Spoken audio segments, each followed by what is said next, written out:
Nangunguna po si Vice President Sara Duterte sa napupusuan ng mga Pilipino para sa pagkapangulo sa 2028 elections. Ayon po yan sa survey ng WR numero. Pero sapat kaya ito para makumbinsi ang Vice Presidente na tumakbo?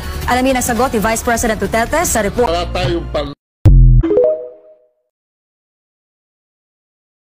Kalabisan din yung ginagawa ng ibang kasama nyo dyan. Kalabisan.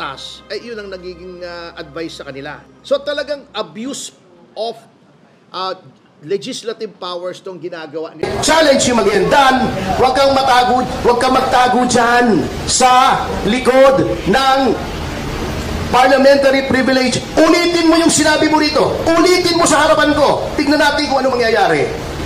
Ito wag eh. Ayaw magsalita pag nasa labas. Nagtatago doon sa privilege niya. Oh. I challenge him again. Dan, harapan. Sige, sabihin mo sa harap ko yan. Huwag ka namang matakot sa akin. Ang lit-lit ko. May problema pa yung tuhod ko. Pero, ulitin mo sa harap ko. Huwag yung nagtatago ka dyan. Tapang-tapang mo pag nasa kongreso ka eh. Oh. Hindi pwedeng puro Google. Mahirap pong batas. Kaya nga 4 na taon namin pinag-aaralan yun. Yung iba may bumabagsak pa nga eh. Oh. Uulit-ulit.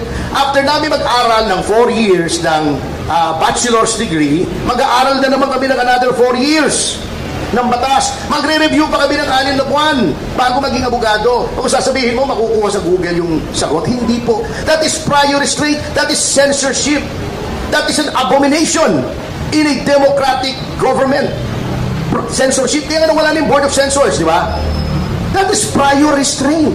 Hindi mo pwedeng gawin yun. Ngayon, uubusin mo na naman yung pera ng gobyerno. Paglalagay ka na naman ng batas na useless, na pagdating sa Korte Suprema, i-strike down for being unconstitutional. Yung EJK nila, anong lumabas?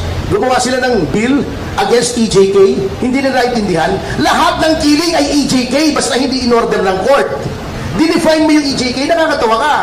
Sinabi mo, pag government official, ay dapat life imprisonment kung EJK, nasa batas na eh. Pagka ikaw yung public official, ikaw yung nagpapatay, qualified na, life imprisonment na.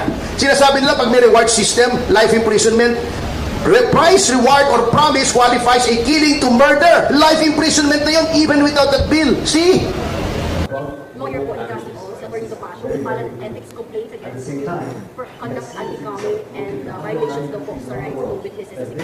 Yung mga improper reverse po against Atty. Passion. Well, karapatan po niya yan. Pagbigyan po natin. Iyan naman po sa Kongreso. Pero kayo, sir, pinaninindigan nyo na. Like, kasi bakit kaya kayo lang yung nag-file ng complaint eh, may iba rin naman mga co-chair. Well, ito ba, documented muna, no? Hindi ko naman mabasa yung complaint niya. Documented na nadinig yan. So, tinapunan natin. Wala nang problema dyan. Iharapin natin. But you stand by your walang ginawang violation. Hindi violation tayo. Hindi violation po.